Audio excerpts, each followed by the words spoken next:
Ndio kaka. Nimefanikisha kuhifadhi ule mwili. Una uhakika na mtu yote yuko? Na uhakika. Hakuna mtu aliyeniona kabisa hata mmoja. Sawa. Hii siri itabaki kwa siri yetu tu. Yaani mimi na wewe. Na sitamani mtu yote afahamu hiki kitu kinachoendelea. Ndio kaka. Ile swala ni siri na mimi wasiwasi labda kwako wewe tu kakaangu. Yaani mimi nikuzuru wewe mdogo wangu. Inaingia kilini? Wewe ni ndugu yangu. Sina madamu. Mimi siwezi kuzuru au siwezi kuchomesha. Kama tumefanya hii iwe siri, basi iwe siri yetu.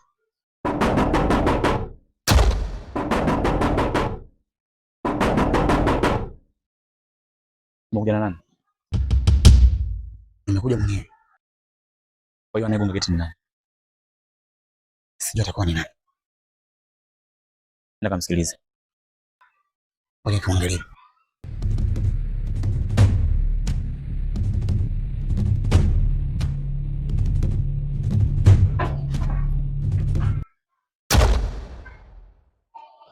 Shemeji.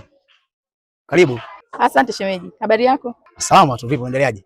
Mimi niko salama kabisa. Samahani kwa usumbufu. Najua ulikuwa umepumzika mwenyewe. Ndio, karibu. Asante. Mdogo wangu jana aliniaga kwamba anakuja kwako. Lakini cha kushangaza leo asubuhi nampigia simu yake ipatikane na hajarudi, na kati aliniambia atarudi mapema. Kwa hiyo nikasema sio mbaya, kwa sababu ninapofahamu hapa, nije tu nimuulizie.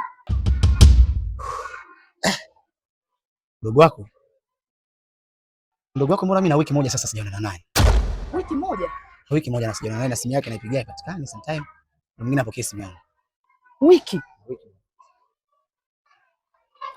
Shem, jana kaniambia anakuja kwako, lakini ina maana mdogo wangu atakuwa ameanza mambo yake ya siri siri bila kuniambia eh? Haisi. Ila mimi na muda mrefu sana sijaonana naye mpaka sasa.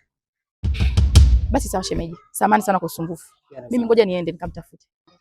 Sawa. Karibu shemeji. Sawa.